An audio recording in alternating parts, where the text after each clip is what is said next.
Welcome to the CBS News Chicago special. I'm Erica Sargent. And I'm Joe Donlin. We have some incredible stories to share with you right now. For the past 22 years, the Red Cross has honored everyday heroes in our community who have gone above and beyond. Some have spent their lives serving others. Many have saved lives, and all have brought hope. We begin with a group of 4 friends who were the recipients of this year's Youth Heroes Award. The 5th graders are being honored for their bravery as they quickly work together to rescue a drowning man. Tonight, 4 5th graders from suburban Glen Ellen are being hailed as heroes after saving a man in Lake Ellen. That summer day, we were fishing. There were 2 guys driving an RC boat, and it flipped over. And then me, Tiernan, and Declan went to our house to go and blow up the paddleboard. And we told Charlie to stay over there and watch his stuff. And then I hear someone screaming, and then I notice a guy in the middle of the lake. So then I call them and I tell them that there's a guy drowning. So we rush over there. Me and Declan get on the paddleboard. Declan tosses his phone to Tiernan and says call 911. We just saw him bobbing up and down like about to drown, so they stepped into action, and then he threw me his phone and I called the cops. I told him to hold onto the strap so we could bring him back, and I also gave him my life vest and told him to float on his back.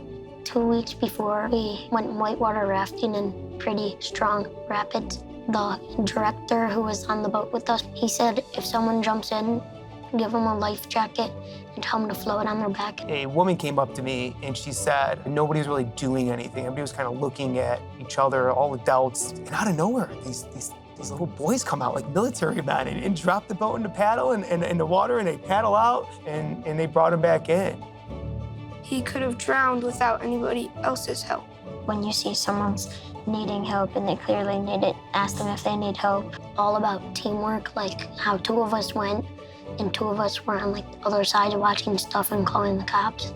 Of all the people at the park that day, these 4 little boys were the ones that saved the day.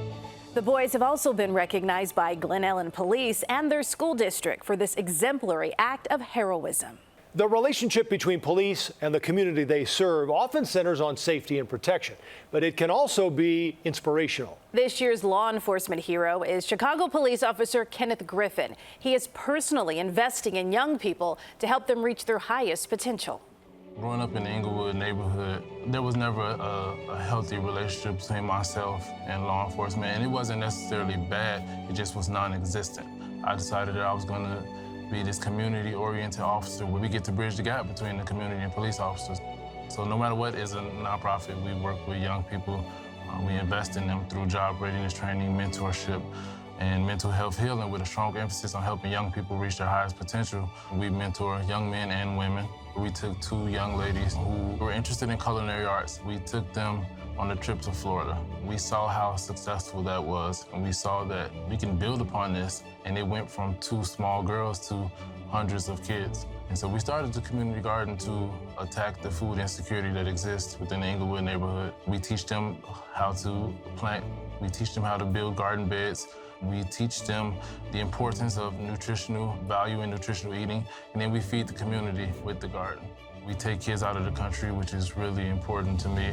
I believe that if you know it's better out there, you'll do better. So we help kids get their passport. Last year, we went to London and Ireland. This year, we're taking 50 kids to Italy. The Cook County Land Bank donated a building. There's gonna be a space where young people can come and feel safe. We're putting a state-of-the-art culinary kitchen on the top floor where young people can take the fruits and vegetables from our garden and go in and cook. We don't deny no kid. These kids are kids that a lot of people turn their back on. I believe that these young people, they need to see someone that looks like them, that loves like them, that's willing to show them something different. I think that all kids are innocent. They just haven't met the right person yet. So for me, I always wanted to be that person. As a community member, as a person that grew up on the south side of Chicago, and I saw what trauma looks like. You know, you show me a kid that terrorizes the community, I'll take that same kid and show you how the community terrorized him with lack of resources. It doesn't take much. All it takes is to show a little bit of love. And if you can show love to one kid, and that one kid decides to show love to more kids, you created that chain of love. This summer, Officer Griffin's group will offer a week-long culinary camp to students that will include cooking, baking, and outdoor activities. Nearly 1 billion people globally live without electricity, and alternative light sources like kerosene or batteries can be dangerous and expensive. Nancy Economo saw a need and created a ray of light with a solar-powered lamp that can be used anywhere.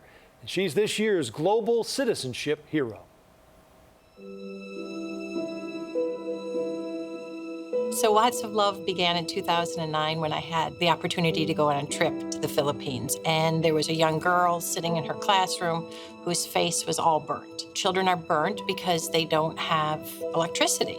They use kerosene or candles. I thought this should not be happening. I just started thinking, I have this dream called Lots of Love to bring lights to people. So I didn't have any experience in solar or lighting. I came back and I wanted to create something that all people could use. And then also hands-free. Holding a flashlight limits your ability to care for your children or work at night. Having something that could hang up or something that could be worn on the head. People are spending 30% of their income on kerosene or batteries. I was motivated to end that and to bring something that's sustainable. Lots of Love has created the scaling initiative to teach financial literacy, end kerosene or battery dependency, and give people the freedom and the choice to transform their lives. Every day, instead of going to buy batteries or kerosene, you put a little bit of that money in your box, which is the first step into savings. They have the freedom to be able to reinvest their money into something that's going to help their family,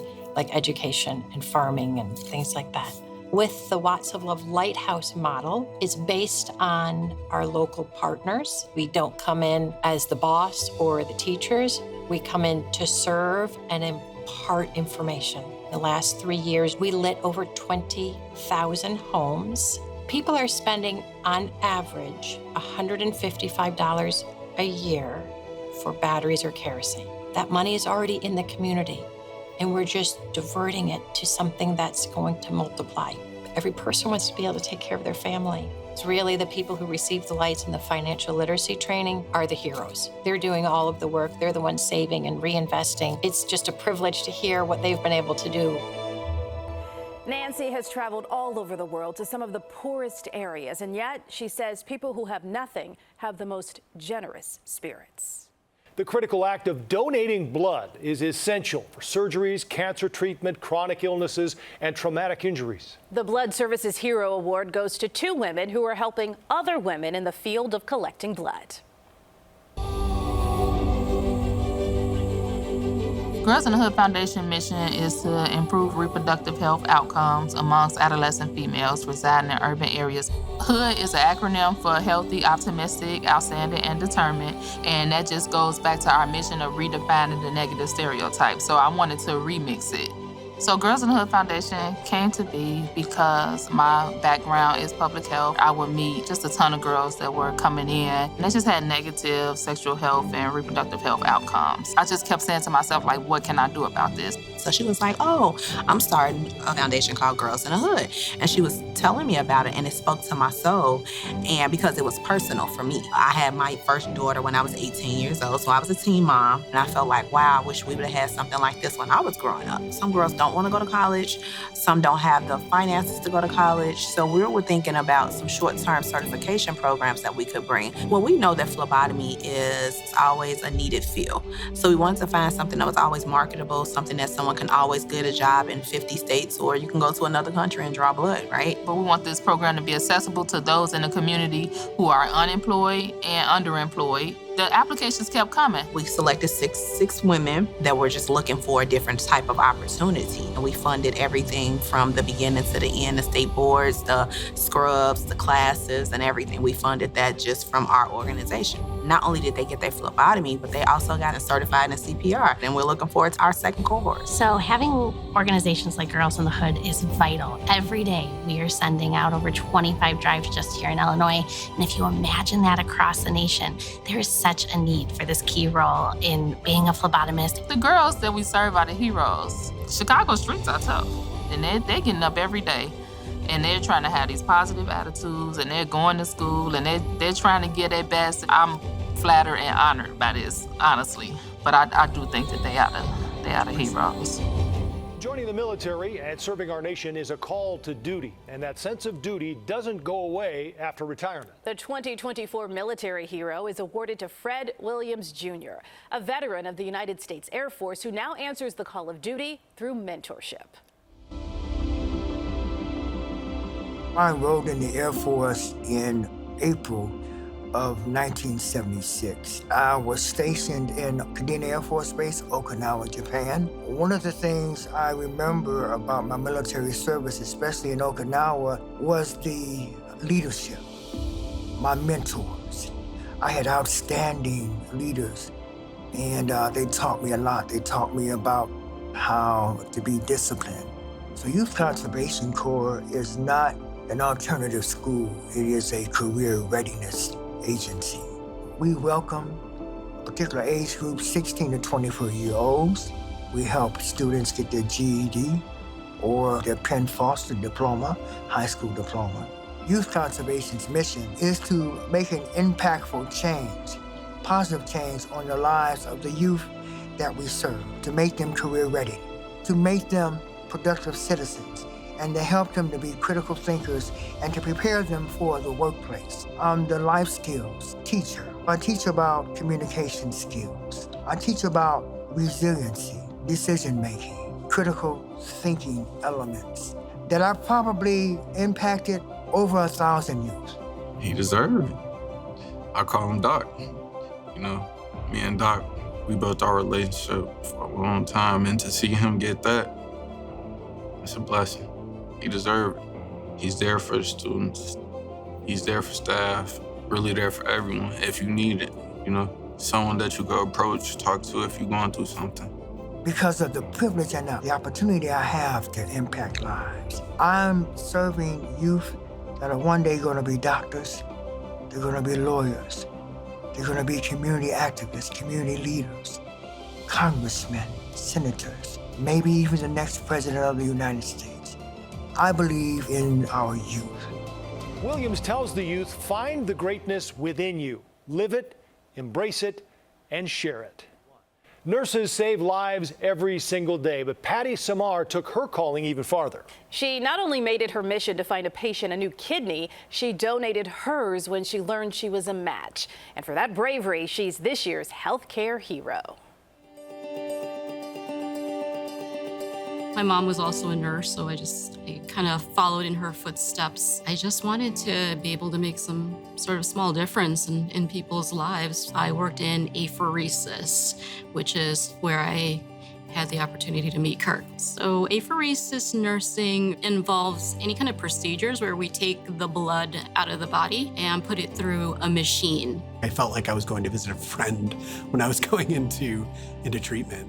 It was just kind of a natural connection. I knew that I was going to need a new kidney after a while, that it was probably going to stop working. He had told us that he was going back onto the transplant list. He asked me if I could share his link to his story on one of the kidney websites in the hopes of finding a donor. It dawned on me I was putting this out for people to consider donating an organ for somebody that they don't even know. I said, I know Kirk. I've known him for a while now. There's no reason that I can think of not to do it myself. I was absolutely stunned. It was just unbelievable, you know, regardless if it worked or not. It meant so much to me.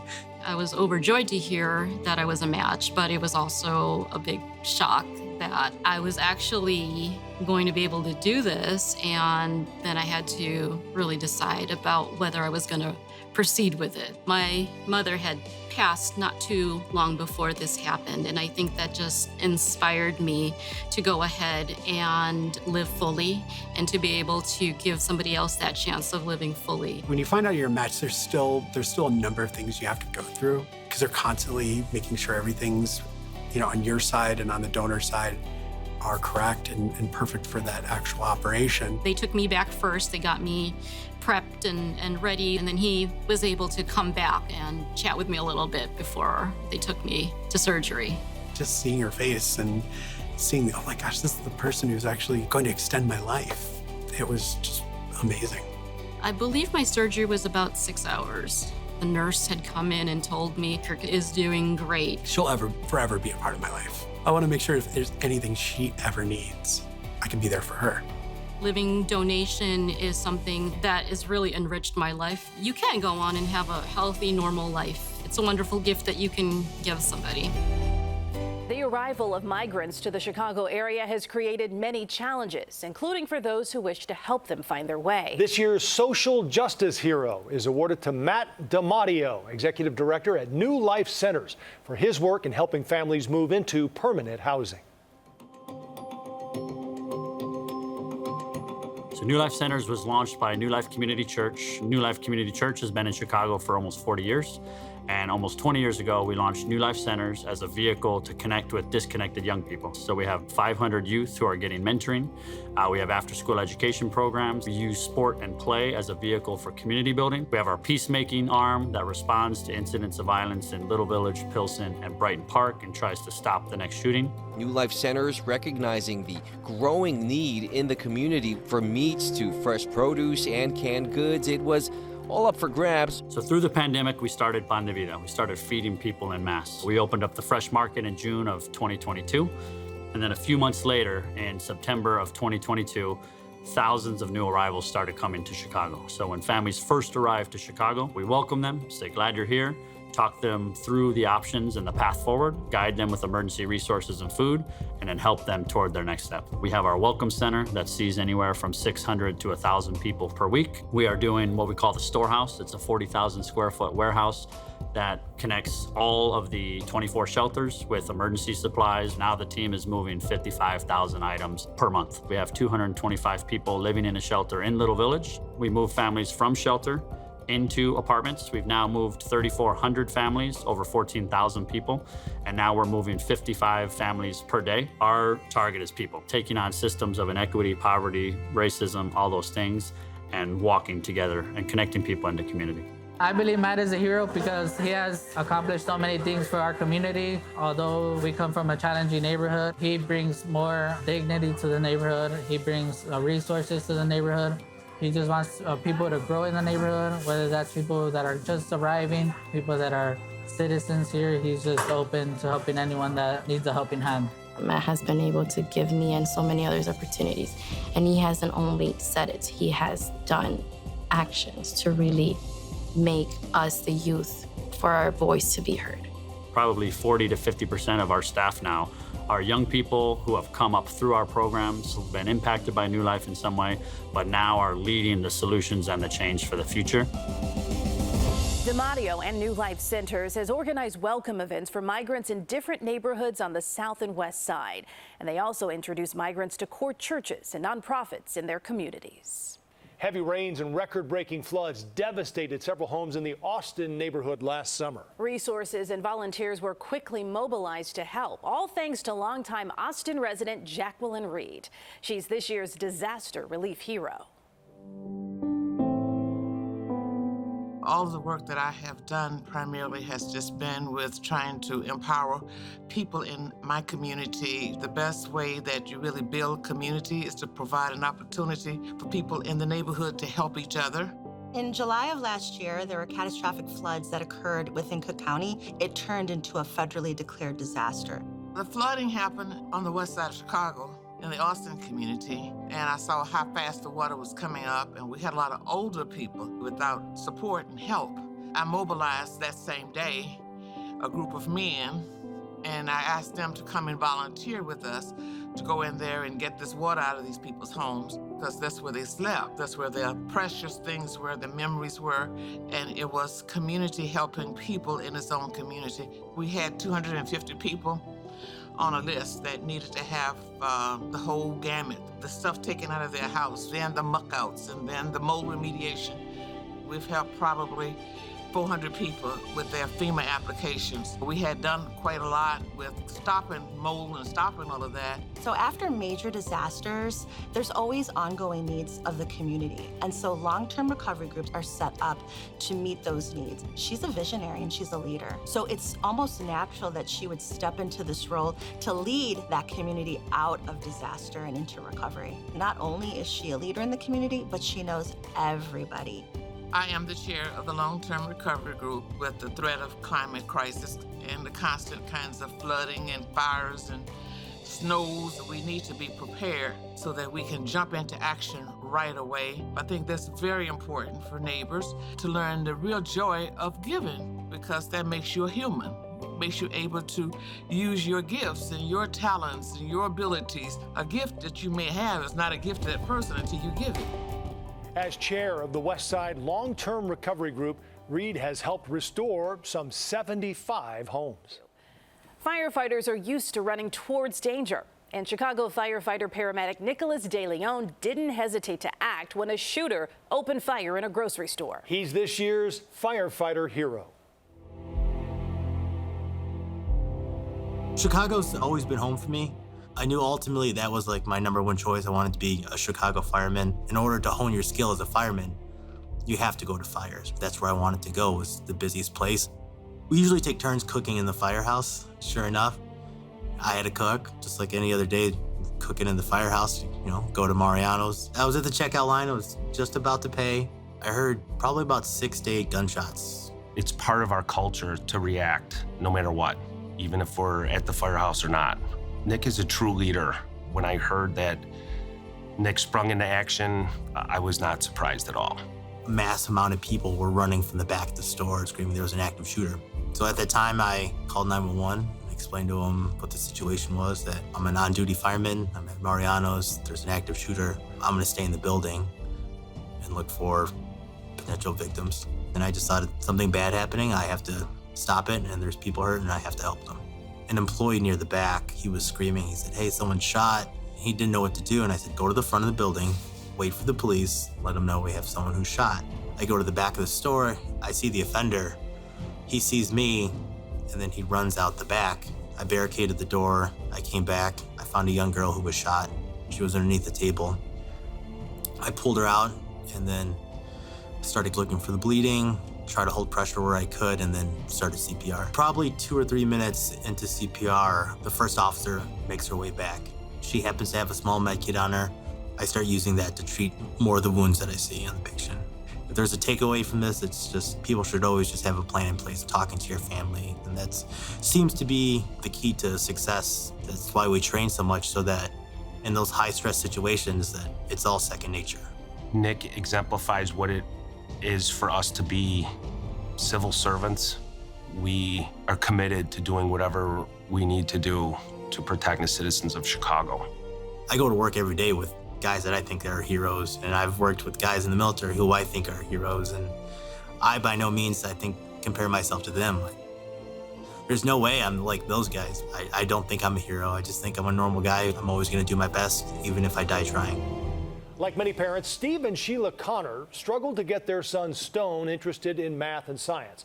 So they decided to try and revolutionize STEM learning. Now their program is helping thousands of children. They're this year's Education Heroes. HEF prepares disengaged learners for the future of work. It is a STEM and STEAM virtual platform. The programming is learner-centered, project-based, and standards aligned. We started to notice, like everyone across America, that so many of our children were losing interest in math, science, reading. How can we help? What we realized is the thing that is stopping the kids is, what if I fail? But failing is a part of the process. It's a part of learning. Where do people fail over and over and over again? And they don't care. And that is video games, social media, sports, music.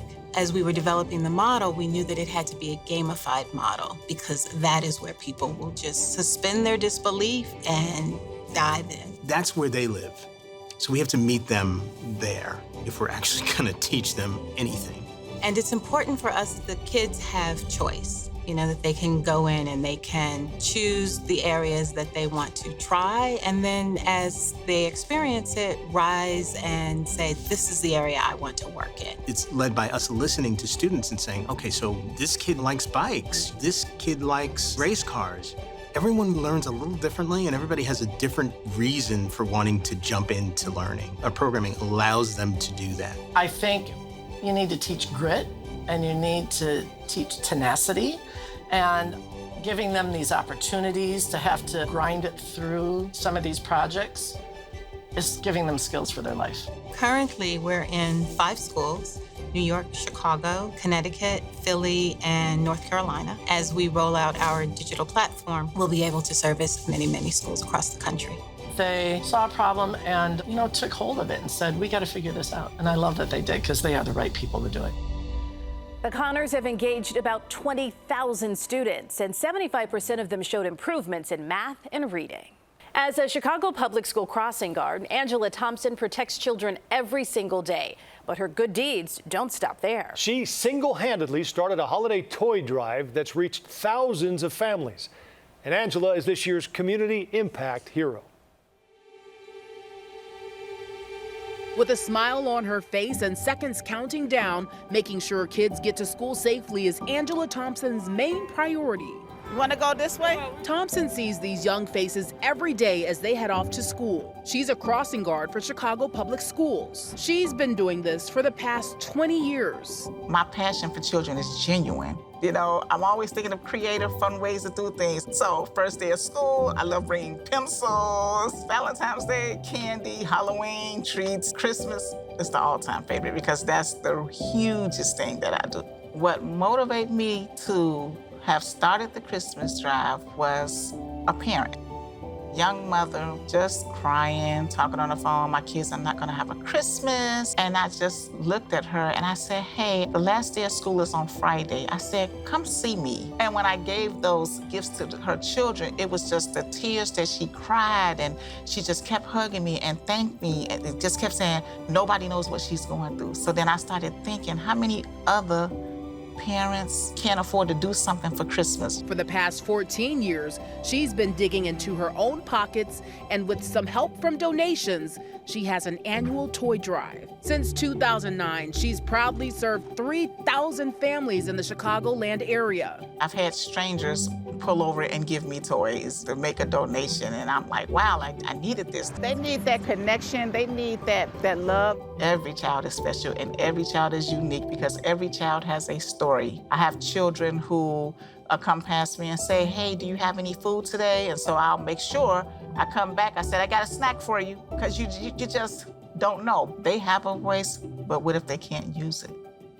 What if they have no room to use it, no space to say how they feel or anything, for them to be able to come to me and say, hey, I'm feeling this kind of way. That's the thing I want to do, is to make sure I'm there for a child.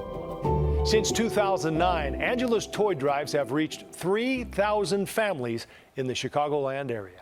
2 Aurora Water Department employees didn't hesitate when they heard someone calling for help. They immediately ran toward the cries and found a person holding a 1-year-old child who was unresponsive. The men's quick actions helped save the child's life. They are this year's life-saving rescue heroes. Tonight, 2 Aurora City employees are being honored as heroes for helping save a baby's life. We work in the water and sewer division, fixing water mains, sewers, a lot of stuff in that nature. We work together almost every day. Yeah, so we was working in a residential neighborhood when we heard a mother yelling. She was yelling for help in Spanish. Ayuda, ayuda, alguien, ayuda. It was about like 50 yards maybe from the lady's house. It told me that, hey, let's go check it out. They were in the front yard. She's like laying there with her son. She told me that he was having a seizure, and all of a sudden he stopped breathing. He wasn't responding to tapping. I noticed that he wasn't breathing, so I started doing the CPR. Once I found out the baby wasn't breathing, I called 911. And you said the child's not breathing? We're performing CPR right now. The baby was a year and a half, and we have to do the 2-finger CPR, 30 compressions, like this. I would say I did CPR about 3 to 5 minutes. All of a sudden he reacts. He was responding to the CPR, so I was happy. I'm just beyond proud of these guys. I just think that they would have done this any time of the day. I just think that they were out, saw a person in need, and they just reacted the way that they saw fit. I'm glad that these 2 guys are in our division representing the city of Aurora. They train us for doing CPR. We do this training, I want to say, every 2 years. And you know, you never think you're gonna need it. So yeah, it feels good, you know, for them to give us the training and to actually put it to use. It feels real good. I feel, like you say, blessed and happy. I think it's important to know that everybody should at least take a class or two. We appreciate all of our heroes, and a special thank you to the Red Cross for allowing us to share their stories. If you want to show your support for the Red Cross and everything they do in our community, we've set up a link on our website to donate, cbschicago.com. Thanks for joining us.